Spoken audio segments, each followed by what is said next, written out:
Hello everyone and welcome back to TowerGate. It is TowerGate Day 460, Wednesday, June the 13th, 2018. Thank you so much for tuning in.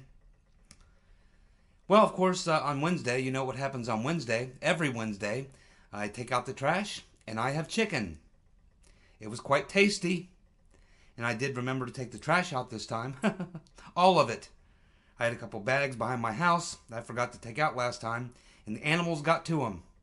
It wasn't pretty, but I fixed the problem, and it's onward and upward. Well, let's see. I punished myself for about an hour and a half by going and looking at the coverage today of the Trump-Kim summit. I went over to CNN and MSNBC and ABC. I also watched some clips from Schumer, Cucky Shucky Schumer, and Madam Botox Pelosi. It's absolutely unbelievable. I thought, you know what? Actually, I was convinced that they wouldn't do this, but I thought, maybe today, maybe today there'll be one day they'll actually give Trump some fair press coverage. Not a chance. I couldn't believe it, man. It's unbelievable. The people who are trying to literally, CNN, MSNBC, ABC, and everyone else on the left, trying to play down the significance and the historical precedent that's been set by this meeting with Trump and Kim Jong-un. They're all playing it down, and they used every possible lame excuse you could come up with to discredit what happened. You can't believe anything Trump says, so therefore it's all a wash. He could be lying about everything. Yeah, but did he talk to Kim about his human rights violations? Yeah, but Trump, he kind of has a thing for autocrats and dictators. And this type of stuff, just one thing after another. And my friends, now obviously this is exactly what that 15-20% of people with Trump derangement syndrome would like to hear. It's what they need to hear. It's their daily bread. They couldn't survive without it. But the majority of people, the overwhelming majority of people, and we're talking about, remember, this country is not a bunch of just Democrats, Republicans. There are more registered independents than there are either registered Democrats or Republicans. And not all Democrats are crazy.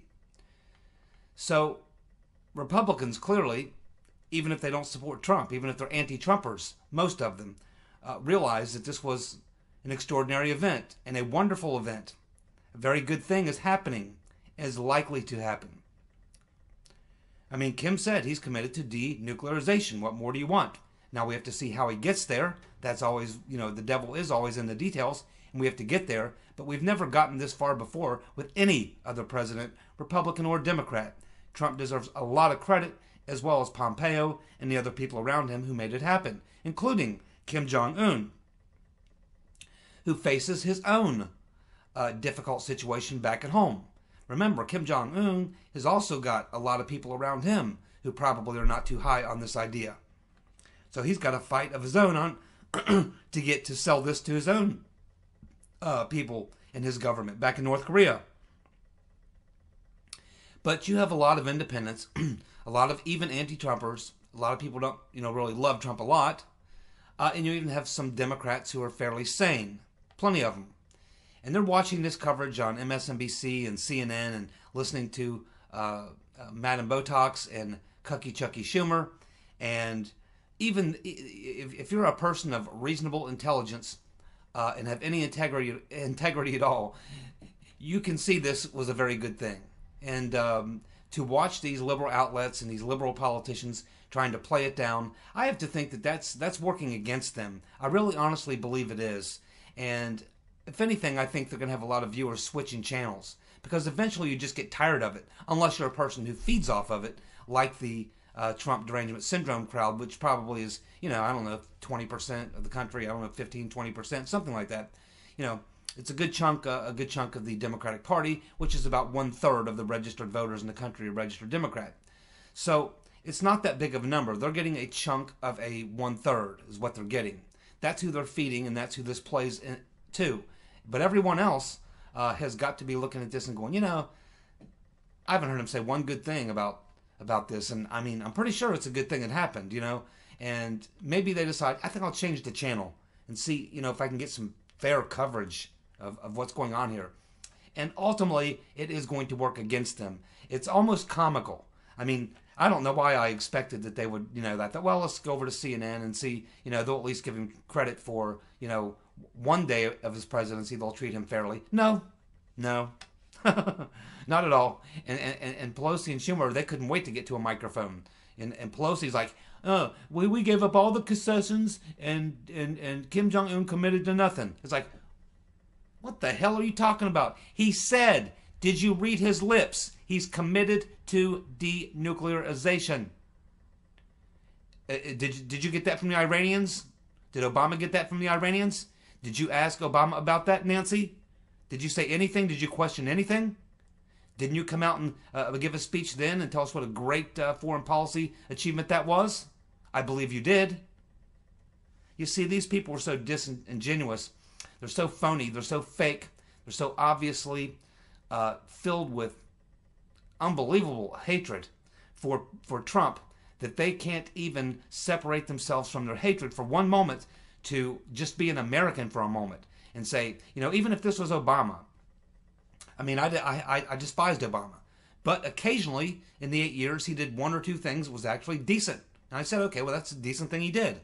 98% of the time, I despised Obama in everything he did, but about 2% of the time he did something okay. So I said that was okay that he did that, like resisting the right Reverend Clinton trying to get him involved in Syria. She tried to push him into that deeper than he was in, and he, of course, said, well, yeah, Reverend, last time I took your advice, I got Benghazi and Libya. Look at the state of that place right now. And let's not forget, by the way, this is something you don't hear being brought up by the liberal media today, but one of the difficult obstacles that Kim is going to have when he goes back to North Korea to try to sell his plan to his folks back in the government back in his country is that they're all going to look at him and say, yeah, we know how this works, Mr. President, just like what we saw in Libya. During the Bush administration, they went to Gaddafi and said, hey, you need to give up your nuke program. They put a lot of pressure on him, talked about sanctions, and Gaddafi said, okay. And Gaddafi gave up his nuclear program, and no one suggested they had any evidence that he was restarting his nuclear program. He basically fell in line, and he even met with American officials. He allowed them to torture people in Libya. Yeah, you can use my country as a torture camp. That's fine. You can do that. And he was working with them on helping them track down terrorists and things and such, because they're kind of a threat to him too. Gaddafi had his own issues with radical jihadis. He didn't want them running loose in his country either, but they are now, thanks to the policies of the Reverend Clinton. They allowed and helped motivate that little affair that took place there in Libya, and of course we know how that turned out for Gaddafi. And what did they get? So if you're these officials back in North Korea, and Kim comes back home and says, okay, I got a deal with Trump. I trust Trump. I think he'll live up to the deal. We got to do this and this and this. They're going to do this and this and this. This could be a great thing for us. I think we should do it. And his people are going to sit around and say, yeah, just like what happened in Libya when they went to Libya and said, yeah, give up your nuke program and we'll play nice. And then he gives up his nuke program, and what does he get? He gets his ass reamed with a knife. Literally. So, the disastrous events set in motion by the right Reverend Clinton under Barack Obama, the Long Mac Daddy, is probably going to come into play in the decisions and make it more difficult on Kim Jong-un to get his deal done back home, because of the perfect example of what they did to Libya after Gaddafi agreed to give up his nuke program, which he did, and cooperate and help the U.S. track down terrorists. And the rotten Reverend Clinton came in and decided it would be a good idea to get rid of him, even though Libya was one of the most wealthy countries in North Africa, and it was under control. Gaddafi kept the place running. Now it's a haven for warlords. It's a hellhole. It's a disaster. All thanks to the rotten Reverend Clinton. and the Long Mac Daddy, Barack Hussein Obama. And now that certainly is going to be an issue. It's going to be a very difficult issue because now that's the standard that a lot of these people look at. They say, yeah, you can't trust the United States. They tell you to give up your nuke, which is the only thing you have protecting you from imperialism by a Western nation. And what do? You agree, you take their word for it, you give her your nuke, and what do? You get invaded. Or you get your asshole reamed out with a knife by some thugs on the side of the road. Thanks to the rotten reverend. We came, we saw, he died. We all remember it. We all remember quite well. And those folks in North Korea are going to remember that too. They're going to say, let me show you this video, Kim. This is Hillary Clinton. Ha, see that? We came, we saw, he died. That could be you. You sure you want to cut this deal? Sure you can trust these people? Keep in mind that will come into play. But yeah, it was absolutely disturbing to say, I put myself through this so you don't have to. But I can tell you, you don't want to go over and watch any of the coverage on CNN, MSNBC, or ABC thinking that they were going to give Trump a fair deal. Just one day of fair media coverage. Didn't happen. Did not happen. Unbelievable. Absolutely unbelievable. I mean, I didn't think they could. I didn't know where they could go with it, but believe it or not, they found plenty of places to go, plenty of things to question. Everything from Trump likes autocrats. Well, he's shown a particular. Trump. The thing about Trump is, he seems to like dictators and autocrats. And so, yeah, it shouldn't surprise us that he was a little bit too warm and snuggly with Kim. It's a little bit too friendly. After all, he's an evil dictator. Of course, they never mentioned anything about the Iranians throwing homosexuals off the buildings. That never came up. Never bothered him then. These two-faced, duplicitous morons, sycophants, anti-Trump, heathens, who somehow are allowed to get on TV and pretend to be news analysts. These people aren't news analysts. It's not what they are. It's disturbing. We can only hope, as I just said, that there's enough people who do not have Trump derangement syndrome that they can watch that and tell in a very short period of time that they're not really getting real news coverage. They're not getting real journalism. They're not getting really unbiased reporting of what's going on. And hopefully a lot of people change the channel. We'll have to wait and see what CNN's ratings are next time the ratings come out. Every time the ratings come out, they're losing. They're losing. But they continue to do the same thing because they don't care if they lose money. They're not in the money-making business. They're in the propaganda business. It's a cost of doing business. They got plenty of rich guys like Soros that are happy to contribute to a news organization that loses millions of dollars a week. Happy to do it. So spare yourself, my friends. Don't do it. Don't do it. You will only get very, very frustrated and angry. Don't do it. Take my word for it. You won't like it. Just take my word. They did not treat Trump fairly, even on a day when... And even if they didn't want to make it about Trump, they could have just not said anything about Trump. They could have said, well, Mike Pompeo did a good job. Or they could say, well, this is finally just, what's happened. It's not so much about Trump or anything else. It's just finally the North Koreans have realized that they are practicing a model that's just not sustainable. They finally had to do something, and Trump just happened to be president. They could have even set it up that way. That would have maybe flown. But no, it had to be attacks on Trump. They had to find anything to attract. Yeah, well, he likes dictators. He likes the autocrats. That's why him and Kim will probably get along very well. And there's no teeth in this deal. Oh, what's another one I heard? This is no different than any other deal that we've ever signed with the North Koreans. This is not really anything of historic, significance. This is really nothing. It's nothing. It's just, we've had plenty of deals with the North Koreans before. This is all complete. Obama. Well, the reason why Obama and Bush and Clinton would never sit down with Kim is just because you don't want to give the dictator, the brutal dictator of North Korea, the credibility on the world stage of being able to be seen standing next to a U.S. president with their flags in the background and the whole. Yeah, this is all the kind of crap that you heard. The fact of the matter is, even if Obama or Clinton or even Bush would have sat down with Kim Jong-un, which he never would because he didn't trust any of them. He apparently trusts Trump. But more importantly, he was forced to the table. Forced to the table. Because he believed that Trump would actually hit him. That's the difference. That's that's what makes this time different. It's because Kim and the North Koreans have never felt that there would be any repercussions for anything they did. They could go to a summit and say, we're going to do this, this, and this, and then not do it. Because they knew when they walked away from the table that the money would be hitting their bank account the following morning. All the goods would be arriving to their shores, and it would be 2 or 3 years before anyone figured out that they weren't going to do what they were going to do. But that's not what's happening here. Trump hasn't offered any concessions other than to not to go ahead and have those war games that were scheduled for August. But if something happens between now and then he doesn't like, he can say, well, they're back on. But he hasn't given him any money. He hasn't promised him anything. So far, it's been North Korea that's been giving up everything. It was Kim who wanted the summit more than Trump. And it has a lot to do with it for the first time that Kim actually believed that there's a president who will hit him.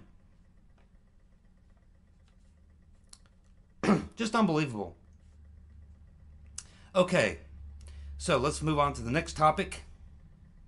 Well, Uncle Bob the executioner, Uncle Bob Mueller, showed up in court this morning and he asked the judge to hide the Russian election evidence from the Russians who are accused of election interference, not let them see the evidence against them.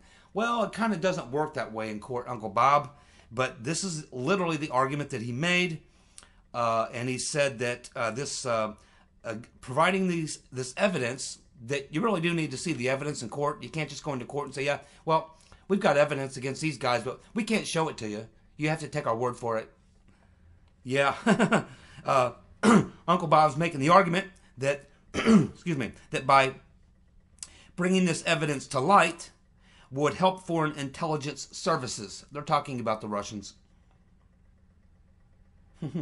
So, what is Uncle Bob trying to do? Well, he's trying to save face. He's trying to hide the fact that this was all a political stunt, and this Russian company called their bluff.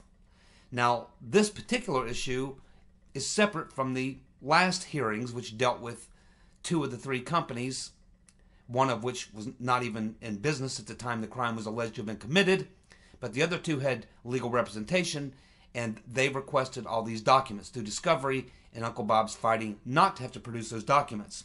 Now, this particular hearing was relating to the 13 trolls, which appear to be 13 usernames. 13 users. I mean, they're not even a company, a corporation, an organization, or anything else. They're just 13 people with a username and an ID and a profile on a internet media site. And so Uncle Bob is telling the judge that he can't produce the evidence, doesn't want to produce the evidence, wants the court to allow him to prosecute the case without actually bringing the evidence to light. So, you would think that the judge would have looked at that and ruled on that immediately and said, okay, hang on. You want me to allow you to continue this proceeding. You're asking me if we'll continue the proceeding and you want to be able not to have to produce any of the evidence to prosecute him. You just want to be able to come here and tell us what they did, write a summary of what they did, but in your court filing, but you don't actually want to show the evidence. You see, it doesn't work that way in court, Uncle Bob. And Uncle Bob knows this. And he probably knows this will be shot down in a few weeks or months whenever the ruling comes and they rule against him. He'll come up with something else.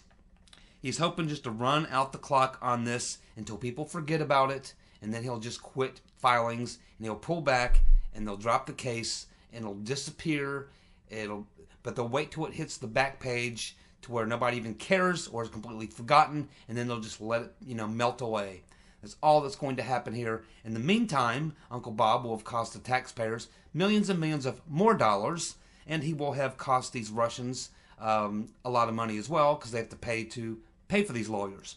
So just another tactic by Uncle Bob the executioner, because in fact he tried to pull off a political stunt and they called his bluff. And now we're all paying for it. That's basically the bottom line. We'll see how the judge rules. Well, Trump, as soon as he got back on his plane to head back home, he did hear about the little Bobby the Zero's tirade at the Tony Awards, and so Trump sent out a couple of tweets to De Niro, and of course he accused him of being a very low IQ individual. This is true, very, very true. Little Bobby De Niro is a very low IQ individual, and Trump has given him a nickname. He's now calling him Punchy. Punchy. Punchy. Very good. Very good, President Trump. I like little Bobby the Zero, but Punchy works just as well. So there you go, Trump. You know, he's not going to let anybody off the hook. He's not going to let anything go. Oh, you're going to like this story. Andy McCabe's lawyers have filed suit against the FBI, the DOJ, and the Inspector General for records related to McCabe's firing. The attorney says that the state has failed to make the case against McCabe. And McCabe, he wants to restore his client, Andy, wants to restore Andy's good name. He wants to restore Andy's good name. So what's going on here? Well, there's a couple things going on here. First of all, this law firm that's representing Andy also are the ones who set up his GoFundMe, which collected over $500,000. So now the law firm has to figure out how to get that $500,000 raised for Andy McCabe that they set up, the GoFundMe they set up. So now they have to figure out how to transfer that $500,000 into their accounts. Well, they got a sucker named Andy McCabe, and that's the first part. They got the thing set up, and they did collect $500,000, so now they have to figure out how to do it. And, of course, they're going to do it in legal fees. So what they did was they convinced Andy that what he should do, instead of focusing on a defense and possibly, at the same time he's trying to get immunity, he's trying to get his lawyer to make the case that he's completely an innocent man. Well, you can't have it both ways. Andy, I don't know if he's got two different lawyers, but you can't on one hand in the same week come out and say, yeah, I want immunity because if I tell you the truth and answer your questions, I'm convicting myself of a crime. I'm admitting to crimes. On the other hand, I've got my lawyer who's going to go sue because he wants to restore my credibility because I'm an innocent man. No, this is all a big scam. Those lawyers set up that GoFundMe account. There's $500,000, more than $500,000 sitting there. They want that $500,000 in their bank account. They have a sucker named Andy McCabe who's probably going to prison. They know that. But Andy's grasping at anything he can get, and apparently this law firm said, yeah, Andy, well, it's going to cost us about, $500,000, but I think that we could file a lawsuit against the DOJ and the FBI and the IG, and we can try to clear your good name. And Andy probably said, yeah, let's do that. Anything. What a joke. The funny thing is he's suing the FBI, his former employer, DOJ and the IG. It was actually the FBI, based on the IG report, who provided the evidence and showed it to all of us, that, in fact, Andy McCabe lied 4 times. And that's, that's, of course, making false statements, and that's, of course, a crime. Even if you are in the FBI is not allowed to lie to the FBI. No different than anybody else is. So this is craziness, first of all. And essentially what's going on here, to get down to the nugget here, McCabe is claiming that there are documents that are held within the FBI or DOJ that will prove that Comey knew about what McCabe did. Now, maybe that's true. Maybe it's not. I don't know. But either way, even if McCabe, even if they did get these documents and it proved that Comey knew what McCabe did, it doesn't make what McCabe did right. It only incriminates both McCabe and Comey. Now, as far as McCabe lying to Comey, now that would be reversed. And McCabe will be, okay, you didn't lie to Comey. You still did all these other things, but you didn't lie to Comey. It was Comey who lied. Okay, so now you got Comey on perjury. Okay, so, but this doesn't mean that McCabe is not guilty of some crimes and a lot of crimes, and there's more things coming out that haven't even been released yet. They're still being investigated or eventually will come out.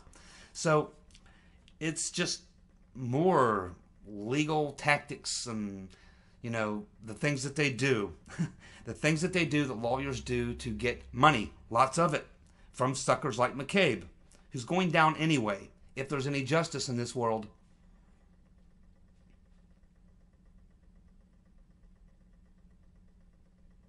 Well, it looks like the battle between Charles Grassley and Rodenstein is heating up again. Of course, Grassley tried for weeks and weeks and weeks and weeks to get the 302s.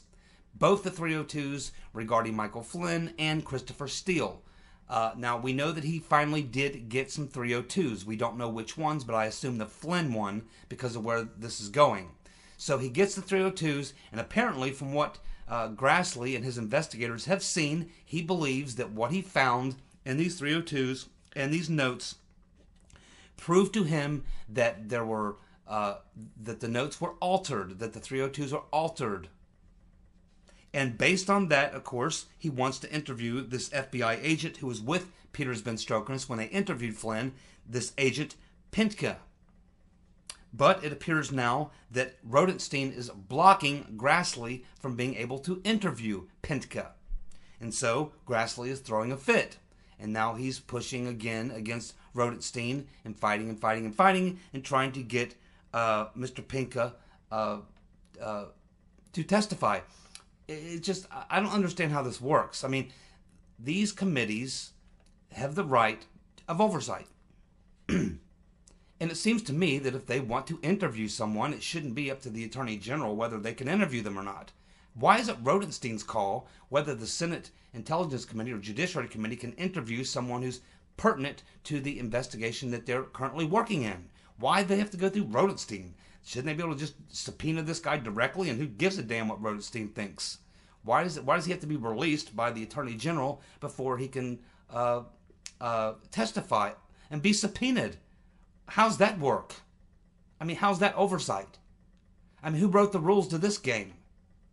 If in fact oversight of the DOJ is what they're supposed to have, but they have to have the permission of the DOJ to conduct the oversight, then what's the point? But regardless, we all know what's going on here. Yes, the 302s were altered, and some were even destroyed in both the Flynn and certainly in the Flynn case. In the Steele case, they just don't want to talk about it because it reveals one of two things: either Steele lied or they lied.